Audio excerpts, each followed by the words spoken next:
અને હવે વાત કરીશું રાજ્યમાં સૌથી સળગતા મુદ્દાની, એટલે કે જીકાસ એક મોટી ભૂલ.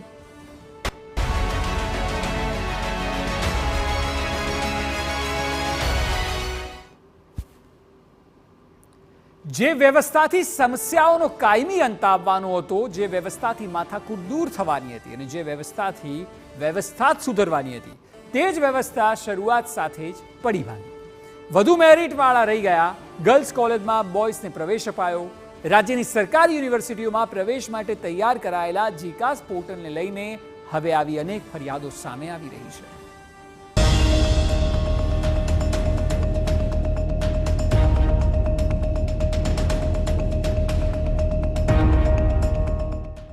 કોલેજના પ્રથમ વર્ષમાં પહોંચેલા વિદ્યાર્થીઓને પડી રહ્યા છે રજિસ્ટ્રેશનથી લઈ પ્રવેશમાં ધાંધિયા.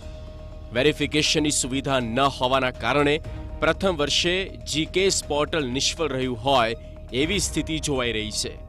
વધુ ટકાવાળા પ્રવેશથી વંચિત રહી રહ્યા છે, જ્યારે ઓછા ટકાવાળાને પ્રવેશ મળી રહ્યો છે.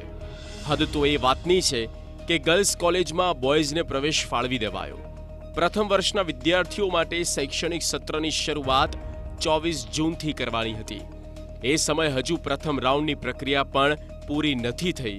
આ સિવાય વેરિફિકેશનની યોગ્ય વ્યવસ્થા ન હોવાના કારણે સમય બગડી રહ્યો છે. સરકાર વાતો ડિજિટલ ઇન્ડિયાની કરે, ડિજિટલ ગુજરાતની કરે, પણ સરકાર એક સાદું પોર્ટલ પણ વ્યવસ્થિત નથી બને, જેના કારણે પ્રવેશની સમસ્યા સરળતાથી ઉકેલી શકાય. સરકારની નીતિને નિયત એક સરકારી અને ગ્રાન્ટેડ સરકારી સંસ્થાઓ તૂટી પડે, એમાં વિદ્યાર્થીઓને મળવાપત્ર લાભથી વંચિત અને બીજી બાજુ ખાનગી યુનિવર્સિટીઓને ઘી ઘેરા થાય તેવી નીતિનો વધુ એક વાર પર્દાફાશ થયો છે. હું TV9ના માધ્યમથી સરકારને પૂછવા માંગુ છું કે સરકારે સંપૂર્ણપણે આયોજન પહેલેથી કેમ ન કર્યું? સરકાર કેમ પ્રવેશના આયોજન માટે આગોતરી વ્યવસ્થા હેલ્પ સેન્ટરથી માંડીને નથી કરી? સરકાર મોટા પાયે મોટા પગારની એડવાઇઝરો સલાહકારો રાખે છે, પણ સરકાર એક સાદી પ્રવેશની વ્યવસ્થા પણ નથી કરી શકતી. ક્ષતિગ્રસ્ત જેને કહેવાય કેટલીક ટેકનિકલ બાબતને કારણે ઊભી થઈ છે, તો એમાં આપ સાથ સહકાર આપજો. ખૂબ જ ટૂંક સમયમાં તમામ કુલપતિશ્રીઓ પોતાની યુનિવર્સિટીમાં આને દુરસ્ત કરવા પ્રયત્નશીલ છે અને કોલેજ લેવલે જેનું નિરાકરણ આવે અને તમને ત્વરિત એડમિશન મળી જાય દિશામાં સરકાર પર કૃત નિશ્ચયી છે. અને જેમ જેમ સમય જશે એમ એની અંદર જે પણ ટેકનિકલ ક્ષતિ છે એને દૂર કરીને 100% વિદ્યાર્થીલક્ષી આ પ્રોજેક્ટ અથવા આ સોફ્ટવેરને અમલીકરણ કરવા સરકાર જઈ રહી છે. ધાંધિયા એવા છે કે વિદ્યાર્થીઓ હેરાન પરેશાન છે. એક વિદ્યાર્થીને 12મા ધોરણમાં 79.73% આવ્યા. તેણે LD આર્ટ્સ કોલેજમાં BAમાં પોલિટિકલ સાયન્સ પસંદ કર્યું. જીકેસ પોર્ટલ પર મેરિટ જાહેર થયું, જેમાં એડમિશન ન મળ્યું. જ્યારે કે કોલેજનું કટ ઓફ 75% પર જ અટક્યું હતું. તો વળી જે એડમિશન મળ્યું ત્યાં અંગ્રેજી મીડિયમના બદલે ગુજરાતી મીડિયમ છે. હવે સવાલ એ છે કે આ વિદ્યાર્થી કરે શું? BA માટે ફોર્મ ભર્યો હતો જીકાસ પર, અને મેં પહેલી પ્રેફરન્સમાં LD આર્ટ્સ મૂકી હતી, પોલિટિકલ સાયન્સમાં ઇંગ્લિશ મીડિયમ. પછી એનું કટ ઓફ આવ્યું LD આર્ટ્સનું પોલિટિકલ સાયન્સમાં SEBC માટે 75% સમથિંગ આવ્યું, અને મારા HSC બોર્ડમાં 79.73% આવ્યા છે. તો પણ મને LD આર્ટ્સમાં એડમિશન નહીં મળ્યું ફર્સ્ટ પ્રેફરન્સમાં જે કોલેજ નાખી હતી, અને મને એડમિશન મળ્યું છે પેલી HK આર્ટ્સ કોલેજમાં, જે મેં 22nd કે 23rd પ્રેફરન્સમાં નાખી હતી. એમાં ગુજરાતી મીડિયમમાં એડમિશન મળે છે મને. એટલે હવે મારે શું કરવાનું? વિદ્યાર્થી સંગઠન ABVP દ્વારા રાજ્યની તમામ સરકારી યુનિવર્સિટીઓ બહાર દેખાવો કરાયા. જીકેસ પોર્ટલ નિષ્ફળ રહ્યું હોવાના આક્ષેપોની સાથે વિદ્યાર્થીઓને પડતી સમસ્યાઓને લઈને સૂત્રોચ્ચાર કરાયા. જ્યાં એક તરફ ખાનગી યુનિવર્સિટીના શૈક્ષણિક સત્ર શરૂ થવા પડશે, ત્યાં સરકારી યુનિવર્સિટીમાં પ્રથમ રાઉન્ડ પણ પૂરો થઈ શક્યો નથી. વિદ્યાર્થી સંગઠનો આક્ષેપ કરી રહ્યા છે કે આ પોર્ટલ લાવવા પાછળ ખાનગી યુનિવર્સિટીને ફાયદો કરાવવાનો આશય છે. સમર્થ પોર્ટલમાં રજિસ્ટ્રેશન ના કર્યું હોય એવા જીકાસના સ્ટુડન્ટો હજારો સંખ્યામાં જે ગુજરાત યુનિવર્સિટી અહીંયા એડમિશન કમિટી દ્વારા રજૂઆત કરવામાં આવ્યા છે, એમને એડમિશન નથી મળી રહ્યું. મેરિટ પ્રમાણે એડમિશન ફાળવવામાં નથી આવ્યા, એ પણ ઇસ્યુ ઊભા થયા છે. એટલે ક્યાંક ને ક્યાંક ડબલ નીતિ અમને દેખાઈ રહી છે કે પ્રાઇવેટ જેટલી પણ ડીમ્ડ યુનિવર્સિટી છે એમના એડમિશનો બધા કમ્પ્લીટ થઈ જાય, એના પછી જે સરકારી યુનિવર્સિટીઓ છે એમને એડમિશન મળે એટલે વધ્યા ઘટ્યા જે સ્ટુડન્ટો હોય છે એ અહીંયા કોલેજમાં એડમિશન મળે. અને ક્યાંક ને ક્યાંક આમાં જેટલી ગવર્મેન્ટને ગ્રાન્ટીનેટ કોલેજો છે એને બંધ કરવા માટેનો આ કારસો ઘડાઈ રહ્યો હોય એવું અત્યારે સંગઠનને અમને એનએસયુએ દ્વારા લાગી રહ્યું છે.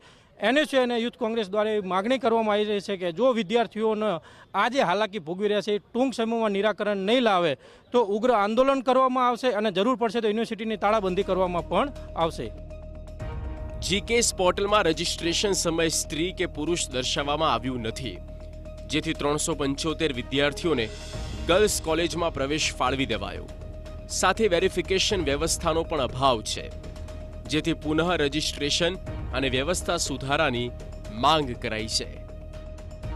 વેરિફિકેશનમાં મૂળભૂત જ્યારે વિદ્યાર્થી પોતાનું જીકાસ પોર્ટલ પર રજિસ્ટ્રેશન કરતો હોય છે ત્યારે એમાં પોતાની તમામ માહિતી જેવી કે માર્કશીટ, પોતાના માર્ક્સ, પોતાનું જેન્ડર તો એ બધી નાખવામાં જ્યારે વિદ્યાર્થી ભૂલ કરતો હોય છે ત્યારે એનું ડોક્યુમેન્ટ વેરિફિકેશન કરવું એ ઘણું આવશ્યક હોય છે. આટલા બધા માસ વિદ્યાર્થીઓમાં કેટલાક વિદ્યાર્થીઓ દ્વારા ભૂલ થાય એ સ્વાભાવિક છે, ત્યારે એ સંપૂર્ણ જવાબદારી એ યુનિવર્સિટીની આવે કે એના તમામ ડોક્યુમેન્ટ વેરિફિકેશન કરવામાં આવે અને એનું જેન્ડર વેરિફિકેશન કરવામાં આવે કે જેનાથી એની માર્કશીટ છે તો એને જીએસઈબી બોર્ડ અથવા સીબીએસઈ બોર્ડના ડેટા સાથે એનું કમ્પેર કરીને તથ્ય શું છે એ બહાર લઈને અને એનું માર્કશીટ વેરિફિકેશન થાય તો આ ઘણા બધા સમસ્યાઓનું સમાધાન આ ફક્ત વેરિફિકેશનથી એ સંપૂર્ણ થઈ શકે છે. પણ ક્યાંક ને ક્યાંક યુનિવર્સિટી તંત્ર આ વેરિફિકેશનમાં નિષ્ફળ ગઈ છે. નવાઈની વાત એ કે ગુજરાત યુનિવર્સિટીના કુલપતિ પણ એ વાતનો સ્વીકાર કરે છે કે મેરિટવાળા કેટલાક વિદ્યાર્થીઓ રહી ગયા છે જેમને તમામનો અન્ય રાઉન્ડમાં સમાવેશ થઈ જશે. પણ તેમનો દાવો છે કે નવી વ્યવસ્થા હોય ત્યારે આવી સમસ્યા ઊભી થતી રહે છે. કોઈ પણ અમે નવી વ્યવસ્થા લાવીએ તો નેચરલી એમાં ધીમે ધીમે સુધારો થતા જાય છે અને એ પણ થોડી જાણકારી પણ અમને વચ્ચે પ્રક્રિયા ચાલુ થઈ જાય ત્યારે મળે છે. એટલે આ જે નવી વ્યવસ્થા છે એ સ્ટુડન્ટ્સ માટે સાવ નવી છે. એટલે આપ જે કહો છો કે આમાં અમુક છોકરાઓને સ્ટુડન્ટ્સને થોડી અગવડતા પડી રજિસ્ટ્રેશન કરાવવામાં કે એડમિશન લેવામાં, એ જેમ થોડી અવેરનેસ વધશે તો જ એ સુધી પહોંચવાની તૈયારીઓ રહેશે. બીજી વસ્તુ આ કે જે બોયઝ સ્ટુડન્ટ્સને ગર્લ્સ કોલેજ આમાં એવોર્ડ થઈ, આ બધા જે પોર્ટલમાં અમુક વસ્તુઓ ડેવલપ કરવામાં હવે ધ્યાનમાં આવે છે કે ટેગિંગ હોવી જોઈએ કે વેરિફિકેશન કે વેલિડેશન હોય કે ચોઇસ ફિલિંગ હોય. એટલે અમુક વ્યવસ્થાઓ જેમ આગળ વધીએ છે તેમ પોર્ટલમાં અવેલેબલ થાય છે. જીકેએસ પોર્ટલની વ્યવસ્થા ઝડપી પ્રક્રિયા માટે લાવવામાં આવી હતી. જોકે જીકેએસમાં રહેલી વિસંગતાને કારણે પ્રક્રિયા ઝડપી થવાના બદલે ધીમી થઈ ગઈ છે. હવે સવાલ એ કે જે સત્ર શરૂ થઈ જવું જોઈતું હતું તે અટકી પડ્યું છે. તો આખરે ક્યારે શરૂ થશે પ્રવેશ પ્રક્રિયા? ક્યારે શરૂ થશે શૈક્ષણિક કાર્ય? નરેન્દ્ર રાઠોડ, TV9, અમદાવાદ.